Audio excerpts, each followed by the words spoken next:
Hello everyone. If you like what I'm doing here, please consider subscribing, liking, and commenting. It would really help the channel out quite a bit. Thank you very much. Chime does not pay.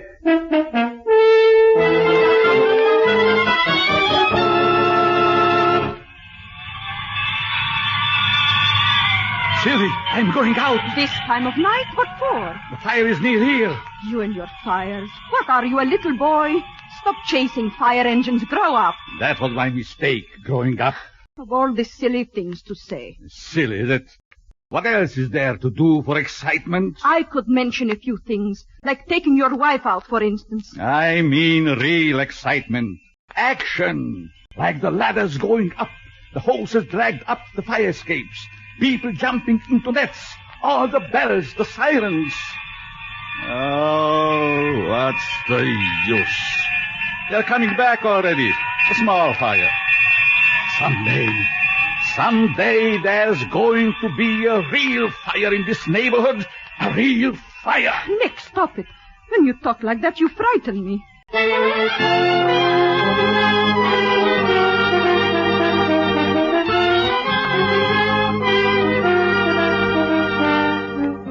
In the interest of good citizenship and law enforcement, we present Chime Does Not Pay, based on the famous Metro-Goldwyn-Mayer series of short subjects.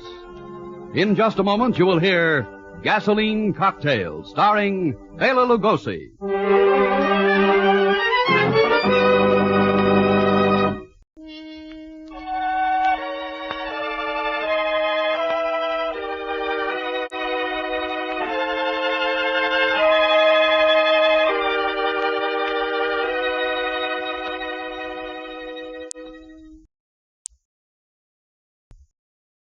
Now, Chime Does Not Pay, starring Bela Lugosi as Nick Segedin in Gasoline Cocktail.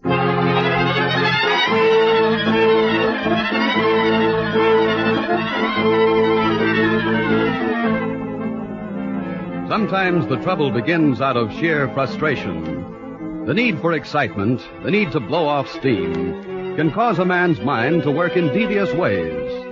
There's the thrill holdup, the beating administered more to the world at large than to the immediate victim. The theft for the sake of the dare it represents. With Nick Segedin, it was the lighted match, the licking flame, and of course the roar and scream of the fire engines racing through the city streets. Two lines in the front door. Line up 74 and 56 engines. There's pipes standing by. Third floor's gone, Chief. All right. Pull out the men from 25 truck. Denny, turn in this second. This one's too hot for us to handle without help. Yes, sir.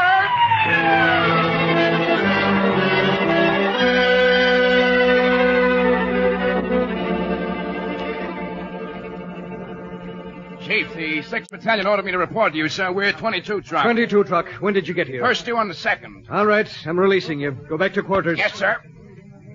Driver, notify dispatcher. All second alarm equipment released and sent back to quarters. Well, Chief, almost had yourself a nasty one, didn't you? Oh, Warren. Well, how's the fire marshal's business? Still doing things with magnifying glasses? Microscopes these days. I see you had 3 boys hurt. Nothing too bad. Punctured hand, cut cheek. We were lucky this time. The stairwell was like a chimney. Fire mushroomed up onto the 3rd floor. Took 6 women down the ladders. You find anything yet? Looks like the usual. Baby carriage full of trash under the stairs. Cigarette, match, boom. I'll see you around, Chief. Right, Warren. Chances are you will. I beg your pardon, sir. You are the fire marshal? Yes. How'd you know? I've seen the car in which you came to the fire. Since I was a boy in Hungary, I followed the fires. I guess boys are boys all over the world. Yes, all over. But I wish to know, have you found out how this started? You found out where it started. Why do you want to know? Oh, it's just that I'm interested in these things.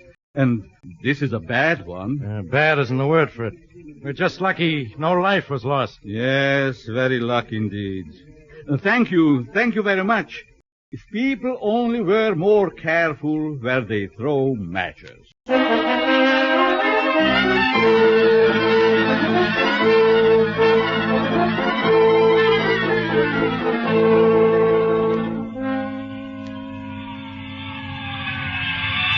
Sylvie, I'm going out. This time of night? What for? The fire is near here.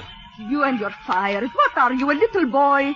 Stop chasing fire engines. Grow up. That was my mistake, growing up. Of all the silly things to say. Silly, is it? What else is there to do for excitement? I could mention a few things, like taking your wife out, for instance. In the old days in Budapest, you ran after the engines with me. Now I wish I hadn't. There was excitement then. Now what? A job to go to. With men I would not care to look at. Then back to this house, day after day, night after night. No, Nick, not night after night. And even though you don't care to look at the men, you look at a girl, all right. Sylvie, this is... I know her name, Edna Hall, and her address, 5546 Erie Street. Yes, I know. But if you think, Nicholas Segadin, that I let go of you, you are wrong. Wrong. But don't you see this is all in your mind? In my mind? I have walked past her house. Of course there is a house in your mind. All this is like myself and the engines. You wish for excitement, and there is none. So, my poor Sylvie, you make it up, out of your head, that I, your Nicholas, go for rides in a car with another woman.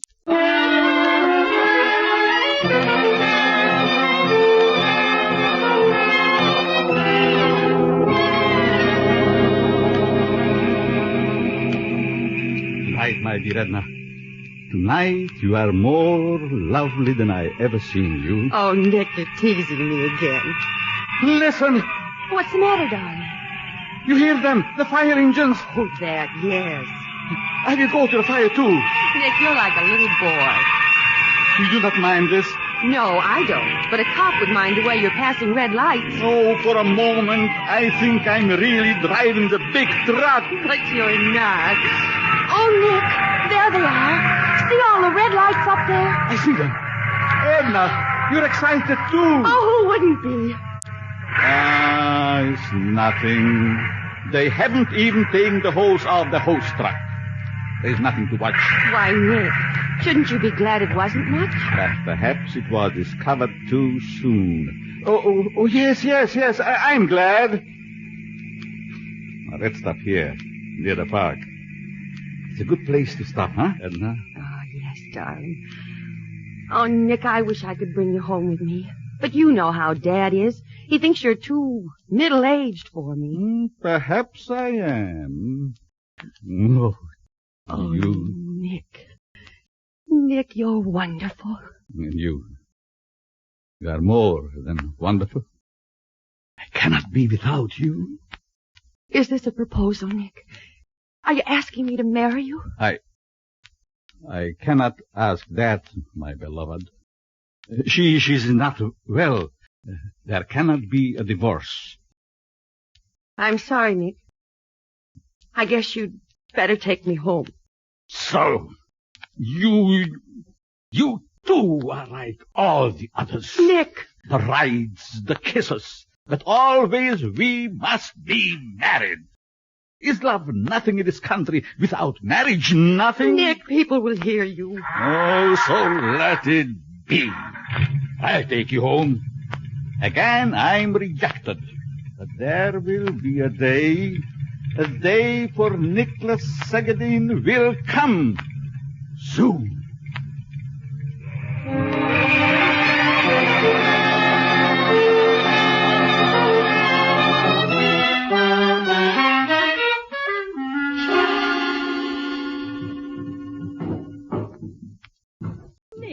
What in heaven's name are you doing in that closet?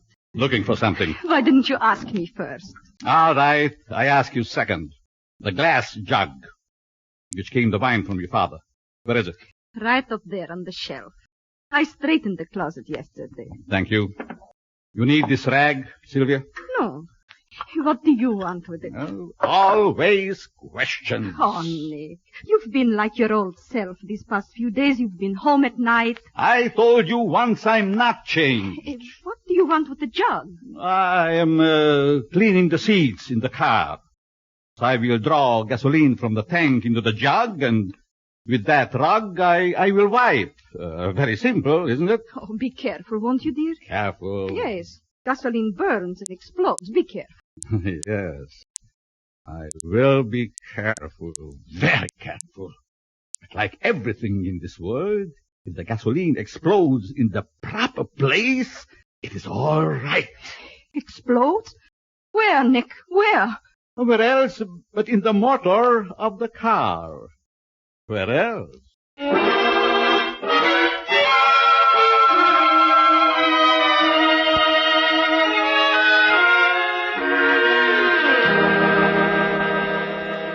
Almost ready to turn out the light, Jen? I am ready, Edna. All right, hop her to bed. Oh, your bed is softer than mine. That's one reason why I like to spend the night at your house. What's the other reason? I like to talk in the dark like this. What about, Jen? Oh, just anything. It's easy to talk in the dark. That's why I come over. You know, Edna, you're only a few years older than I am, but you know so much more. I'm flattered. I wish it were true. Jen! What's that? Through the window. Somebody threw something. It's burning!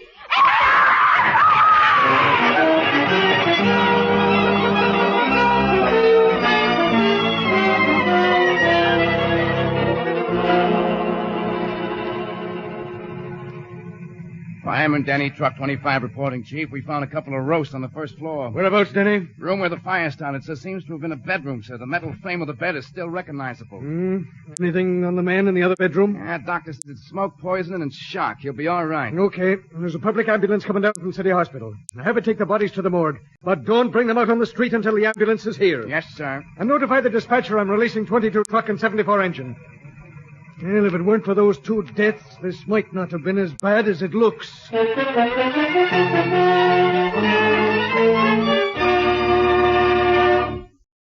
In just a moment, Crime Does Not Pay will continue with Gasoline Cocktail.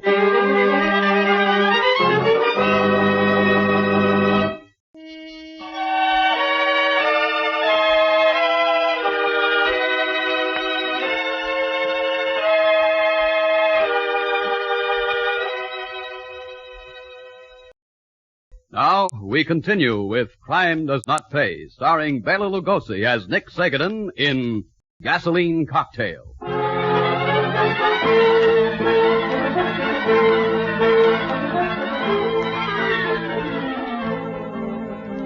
Whenever death has been caused by fire, even under the least suspicious circumstances, the fire marshal is joined in his investigation by the district attorney's office and the police. Therefore, the day following the death of Edna Hall and her guest Janice, 3 men checked over the wreckage of what had been the girl's bedroom. Fire Marshal Warren, Assistant District Attorney Morrison, and Detective Stein. The girls must have been sleeping soundly for it to get so much headway. A neighbor who pulled the box said he heard what sounded like an explosion. Seen anything of a gas heater or an oil The stove? building's steam heated. Oh. The men on the first truck to respond said it looked like an oil fire to them. Hello. Find something, Marshal? What's this look like to you, Morrison? Piece of glass. Too heavy for a light bulb, but... What do you think, Stein? Oh, perfume bottle, maybe. One of those things girls like to have on dressing tables. It's a mighty big bottle. Look at the curvature of the glass. Yeah, I see what you mean. Wouldn't the heat of the fire have melted it? Not without blackening it some. Anyhow, I found this in a corner behind the fire. Behind it? In this oven? Yeah. Notice that corner near where the window was? Barely a smoke mark. Something forced the fire away from there and tossed this glass fragment in there. Explosion is right then. Hey, wait a minute. How about this? Looks like the neck and the handle of a gallon jug. Saw it a minute ago and passed it up. It's the same glass as the marshal's fragment. The microscopes will prove that for us. Now hold it up to light a minute. Yeah, sure. Here. There. See those bits of, well, lint, I guess, on the inside of the bottleneck? Yeah, they look like it. One will get you 10, they are. That's how it started, all right. A jug of gasoline with a lighted rag in its neck tossed through the window. Boom. Molotov cocktail. What's that, Stan? I said Molotov cocktail. We use beer bottles against Nazi tanks in the Bulge. Same principle. And pretty much the same effect.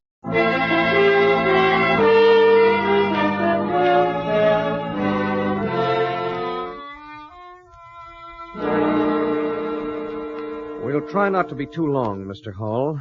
In fact, I'm sure the doctors won't permit us to stay more than a few minutes. That's all right, Mr. Morrison. Anything I can do to help. We're convinced, Mr. Hall, from various bits of physical and chemical evidence, that the fire in your daughter's room began with a gasoline explosion. Yes, we think it came from outside, Mr. Hall. A gasoline grenade through the window. From outside? Oh. Then you think it was murder, too? Do you, Mr. Hall? It's a grim charge on just my personal dislike of a man. Is someone what caused to, want your daughter out of the way? Yes. She thought she was in love with him. I refused to let him in the house. She was meeting him outside. I knew it. Then she found out he was married. Broke it off with him. He was... Well, I didn't like him, that's all. You know his name, Mr. Hall? Yes, it's Nick Zegedin. He worked where Edna did. You can get his address there.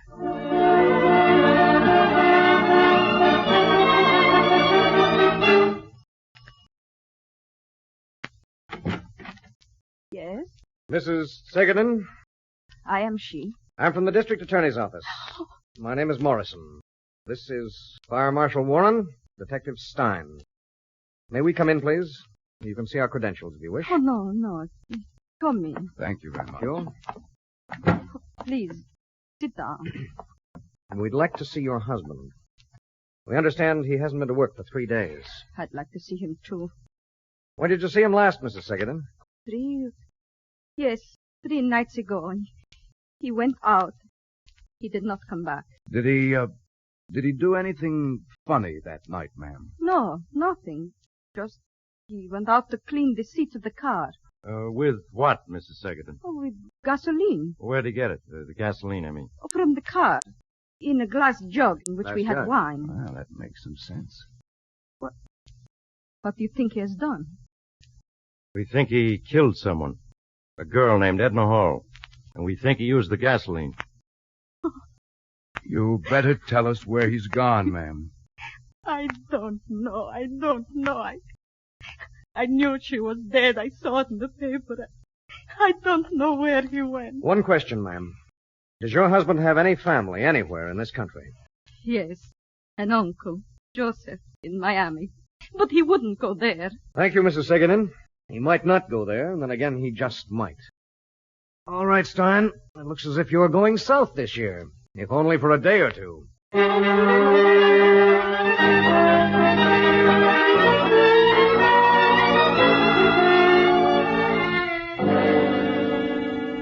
Well, nice place you've got here, Mr. Segedin. Bet you do a swell business during the season, huh? Good, not so good. We get along. You see what you like? You betcha. 5 pounds assorted. 5 pounds we must make up. He's not ready. Not many 5-pound customers this time of year in Miami, huh? Not many. You do not mind waiting? Oh, no. Go to it. From what I hear at the hotel, sweet spies Segedin are worth waiting for. You try a truffle while you wait, yes? Hey, thanks. Yeah, that's good. Very good. A service like this we don't get in New York. You live in New York? Yeah. My hometown. I have nephew in New York. That's so? What's his name? Maybe I know him. If you do, you know my name. He is Nicholas Segedin, and that is a name nobody forgets. Besides, he moved just last week. That's so? Where to? Not far. He write me postal card say he is tired of New York City. He moved to East Orange, New Jersey. Street with very funny name. Porter Street. 118 Porter Street. Like maybe the street carry his suitcase for him. It's a very funny name. Funny joke. Got a phone booth here? Yes, sir. Right behind. Thanks. While you're finishing up that box, I think I'll make a call. I just remembered. I've got to warn someone about a fellow I know. A fellow who likes to play with matches.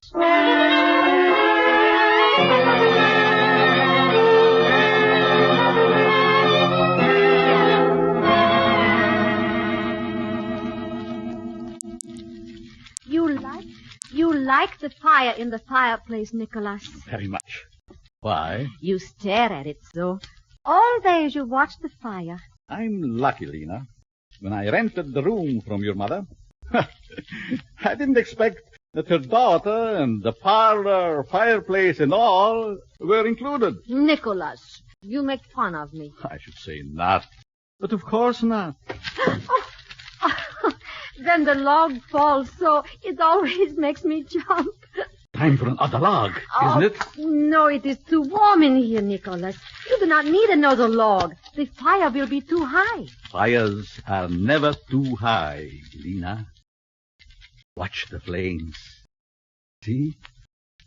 It's like a dance. So light, so graceful. But such power, such strength in the flame, Lena, even from a little match. A whole house sometimes from a single little match. Nicholas, you must not talk like this. What then? Must I talk about your eyes, your hair, your pink cheeks? You do make fun of me, Nicholas. I don't know about flames, but I know when someone makes fun of me. You are a silly one. Come back here. No, I will go upstairs. I don't like you, Nicholas. I thought I did, but I don't. What's wrong with me? Lena, my dear. I don't know. Inside, maybe something is wrong. No, Nicholas, I do not want to sit and talk with you anymore. They all run away like rabbits, and they don't know why. Tomorrow I find another room. I cannot live with rabbits, but this rabbit will feel my anger. This she will know before very long.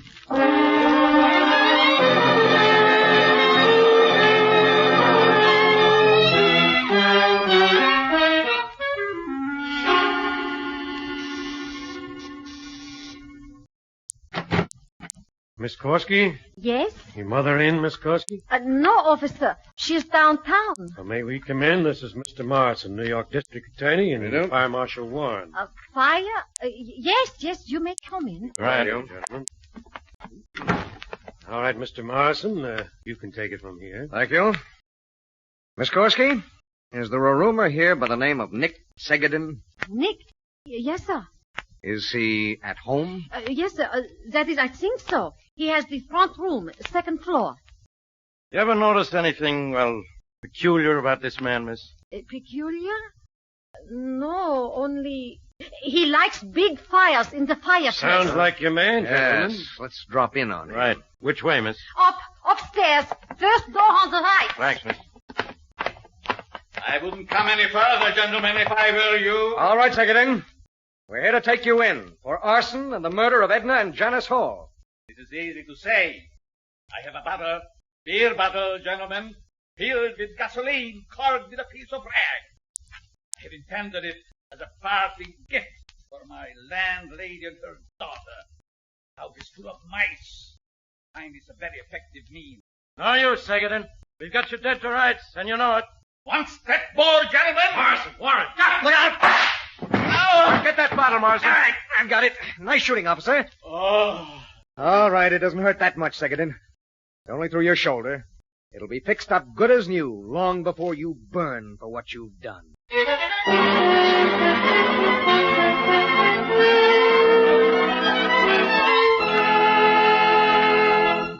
Crime does not pay.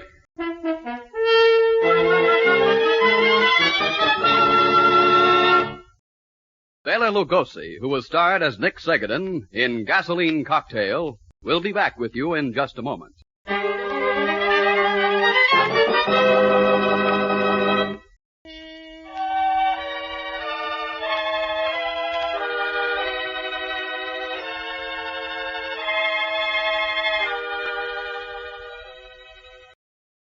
Now, here in person is Bela Lugosi. It is perfectly possible that Nick Segedin is more to be pitied than censored. Legally, Nick was sane, and he paid the penalty exacted by society. But society itself bears a large part of Nick's guilt. Nick never found proper training and education. Nick never found the opportunity to release his energies in the right direction. So you see, as always, it comes back to us, the responsible citizens of our community. if we see to it that the roots of crime, the social conditions which breed gangsters and warped people like Nick are removed, we will have taken a long step on the way to a better world. For ourselves, as well as the criminals, crime does not pay. Thank you, Bela Lugosi. Crime Does Not Pay is written by Ira Marion and directed by Marks B. Loeb, with music composed and conducted by John Gart. Technical advisor is Burton B. Turkis. The events, characters, and names used in the story you've just heard are fictitious. Any similarity is purely coincidental.